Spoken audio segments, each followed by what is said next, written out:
ঈদের দিনে রান্নাবান্না আমি কিন্তু চাঁদ রাত থেকে শুরু করে দিয়েছি। বিসমিল্লাহির রহমানির রহিম। আকিব রাফিন মাম বলছি সবাইকে আসসালামু আলাইকুম। আশা করছি যে যেখানে আছেন সুস্থ আছেন, ভালো আছেন। আল্লাহ তাআলার অশেষ রহমতে আমরাও বেশ ভালো আছি আলহামদুলিল্লাহ। সবাইকে ঈদ মোবারক।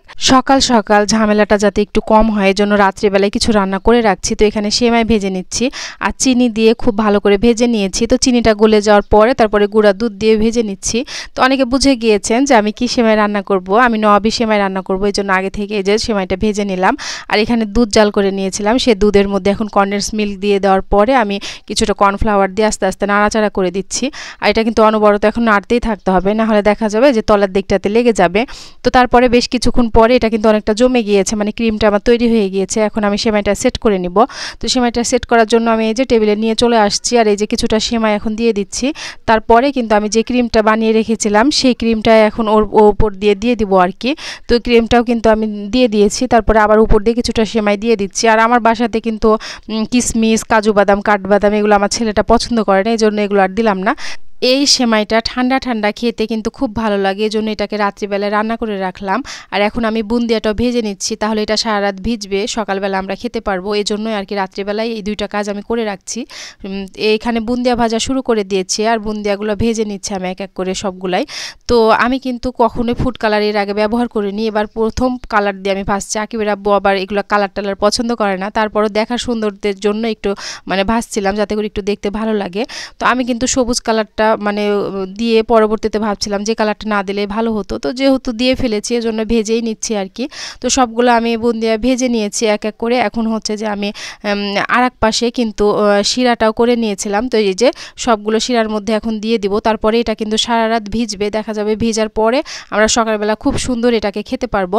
তো এই যে বুন্দিয়াগুলো ভেজে নিলাম আর আগে থেকেই এই কাজগুলো করে রাখলে না একটু ঝামেলাটাও কম হবে, যেহেতু আমার ছোট বাচ্চা আছে সকালবেলাতে এত কিছু করা সম্ভব হবে না। তো সকালবেলাতে ঘুম থেকে উঠেই কিন্তু আমি এই যে পুডিংটা বসিয়ে দিয়েছি গ্যাসের চুলাতে। আর আমি কিন্তু ইলেকট্রিক চুলাতে আর এক পাশে লুচি ভাজতে শুরু করে দিয়েছি। এখন এক এক করে সবগুলো লুচি যে বেলে নিয়েছি, তারপরে কিন্তু ভাজাও শুরু করে দিয়েছি। আকিবের আব্বু আকিব কিন্তু ঘুম থেকে উঠে গিয়েছে, ওরা কিন্তু গোসল করছে, নামাজের জন্য রেডি হচ্ছে আর কি, মানে রেডি হবে। আর আমি কিন্তু লুচিগুলো ভাজতে শুরু করে দিয়েছি। তো সবগুলো লুচি এখন ভেজে নিব। বিয়ের আগে দেখা যেত মা রান্না বান্না করতো আর আমরা শুধু খেতাম, আর এখন দেখা যায় নিজেই রান্না করি, সব কিছু টেবিল সাজিয়ে রাখি বাচ্চাদের জন্য। ওরা কি খেতে পছন্দ করে সেগুলো রান্না করার চেষ্টা করি। ওরা যেগুলো পছন্দ করে সেগুলো খুঁজে খুঁজে বের করে পছন্দ মতো আমার নিজের মতো করে রান্না করে দিই, যাতে ওরা একটু খুশি হয়। তো এর মধ্যেই কিন্তু আমি ঘরে চলে আসছি আর ওদের জন্য জায়নামাজ, মানে আকিবের আব্বুর জন্য জায়নামাজ, পাঞ্জাবি এগুলো বের করে দিলাম। ওরা এখন রেডি হয়ে নামাজ পড়তে চলে যাবে আর কি। আর আমি ওরা চলে যাওয়ার পরে আমার যেগুলো কাজ আছে সেগুলো করে ফেলবো। তো ওদেরকে বিদায় দিয়ে এসে আমার এই যে বুন্দিয়াটা রাত্রে ভিজিয়ে রেখেছিলাম সেটা কিন্তু খুব ভালো মতো ভিজে গিয়েছে, সেগুলো এখন উঠিয়ে নিচ্ছি। আর সবগুলো উঠিয়ে নিয়ে আমি এখন টেবিলটা রেডি করে নিব। আর আমি কিন্তু অফ ক্যামেরায় এখানে পাস্তা রান্না করে নিয়েছিলাম, দেখা যাচ্ছে সবই মিষ্টি আইটেম করছি, তো একটু ঝাল ঝাল রাখার জন্য একটু পাস্তাটাও একটু রান্না করে নিয়েছি। আর এই যে আমার নওয়াবি সেমাইটাও কিন্তু খুব ভালো মতো সেট হয়ে গিয়েছিল, মানে ক্রিমটাও অনেক সুন্দরভাবে হয়েছিল আর কি। তো এখানে যা যা আমি বানিয়েছিলাম সব কিছুই নিয়ে চলে আসছি। আর ওর বাবা রাত্রে কালো মিষ্টি নিয়ে আসছিল, সেটাও নিয়ে আসছি। আর এখানে পুডিংটা বানিয়ে নিয়েছিলাম, সেটাও ঠান্ডা হয়ে গিয়েছে, তো প্লেটে এটা উঠিয়ে নিচ্ছি। পুডিংটার কালার জানি আমার কাছে অতটা ভালো হয়নি, কিন্তু পুডিংটা খেতে খুব ভালো হয়েছিল, কালারটা মানে খুব ভালো আসেনি, তারপরেও যা হয়েছে আলহামদুলিল্লাহ এর জন্য আমি। তো এখানে সব কিছু এই যে নিয়ে চলে আসছি টেবিলে, বুন্দিয়া, পাস্তা, লুচি, পুডিং, সেমাই, মিষ্টি সব কিছুই নিয়ে চলে আসছি। তো টেবিলটা গুছিয়ে রাখলাম। ওর বাবা মানে আকিবের বাবা নামাজ পড়ে এসে তারপরে ওরা খাওয়া দাওয়া করবে। আর আমিও কিন্তু এর মাঝে আমার যা যা কাজ আছে, মানে আমার ছোট ছেলেকে খাইয়ে দিব, ওকে গোসল করাই দিব। দেখা যায় যে ঈদের দিনে তো একটু ঝামেলা হয়ে যায় ছোট বাচ্চা নিয়ে, তারপরেও সব কিছুর জন্য আলহামদুলিল্লাহ। এখানে আকিব নামাজ পড়ে আসার পরে আবার বলছে আম্মু আমাকে একটু ভিডিও করে দাও, আমি একটু স্টাইল করি। তো ওকে আবার একটু ভিডিও করে দিয়ে এসে আমি গোসল করে নিয়েছি এর মধ্যে। তারপরে আমি আমার নামাজটা কমপ্লিট করে নিলাম। আর নামাজ কমপ্লিট করে এখন আমি নাস্তা করব। ওদের সবার নাস্তা হয়ে গিয়েছে, ছোট ছেলেকে খাইয়ে দিয়েছি, শুধু আমার নাস্তা করাটাই বাকি আছে। তো আমি এখন আমার নাস্তাটা করে নিই। আর সেমাইটা খেতে কিন্তু খুব ভালো হয়েছিল, আকিবের আব্বু বলছিল, আকিব বলছিল। তো আমি এখন নিয়ে নিচ্ছি খাওয়ার জন্য, ওরা তো ওদের সবার তো খাওয়া হয়ে গিয়েছে। তো আমি এখানে ওই যে সব কিছু নিয়ে নিচ্ছি একটু একটু করে, এখন খাওয়া দাওয়াটা কমপ্লিট করে নিব। এখন তো রমজান মাস শেষ হয়ে গিয়েছে, দেখা যাবে সকালে নাস্তার পর কিন্তু দুপুরে রান্নার একটা টেনশন সবসময় থাকে, কি রান্না করব, কখন করব, দেরি হয়ে যাচ্ছে। তো নাস্তা খেতে খেতে কিন্তু দুপুরে রান্নার জন্য টেনশন করছিলাম। তো তার মধ্যেই কিন্তু অনেকটা সময় চলে গিয়েছে, আমি রান্নাও অনেকটা বসিয়ে দিয়েছি, আবার কিছু রান্না করছি এখন। এই যে গরুর গোস্তটা কিন্তু হয়ে গিয়েছে, আর এখন রোস্ট রান্না করার জন্য চুলাতে মশলা সবগুলো কষিয়ে নিচ্ছি। আর এখানে পোলাওটাও বসিয়ে দিয়েছি, আর এখানে পোলাওটা খুব ভালো করে ভাজা হয়ে যাওয়ার পরে আমি পানিটা দিয়ে দিলাম আর কি। আর এই যে আর এক পাশে কিন্তু রোস্ট রান্না করার জন্য মশলাটা খুব ভালোভাবে কষিয়ে নিচ্ছি। আর এখন টক দই আর কিছু কাজু বাদাম বাটা আমি দিয়ে দিলাম, আর এখন রোস্টের পিসগুলো দিয়ে ভালো করে কষিয়ে তারপরে রান্না করে ফেলবো। আর আমরা কিন্তু ঈদের দিন আমাদের মেয়েদের অর্ধেকটা সময় কিন্তু রান্নাঘরে চলে যায়, মানে অর্ধেকটা দিন রান্না করতে করতে ওদেরকে খাওয়াইতে, থাল বাসন মাজা ঘষা সব কিছু কমপ্লিট করতে কিন্তু দেখা যায় যে রান্নাঘরে বেশিক্ষণ কাটাতে হয়।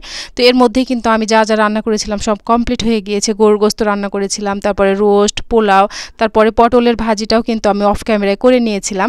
আর দুপুরে যা যা রান্না করেছিলাম সেগুলো এখন আমি টেবিলে দিয়ে দিব, মানে দুপুরের খাবারের জন্য। আর রোজার দিনে হতো কি একটা সময় রান্না করতে হতো, আর এখন দেখা যায় 3 বেলায় একটা খাবারের টেনশন থাকবে যে সব সময় কি রান্না করব, সকালে দুপুরে কি করব, রাত্রের খাবার, বিকালে বাচ্চাদেরকে নাস্তা বানানো, মানে একটা সব সময় ঝামেলার মধ্যে পড়তে হবে। রমজান মাসে একটু হলেও আরাম পাওয়া যায়, মানে একটা সময়ের মধ্যে আমাদেরকে রান্নাটা কমপ্লিট করতে হতো। তো যাই হোক, এখানে হচ্ছে দুপুরের খাবারটা দিয়ে দিলাম। এখন সবাই খাবার দাবার করে অনেকটা সময় আমরা রেস্ট করেছি।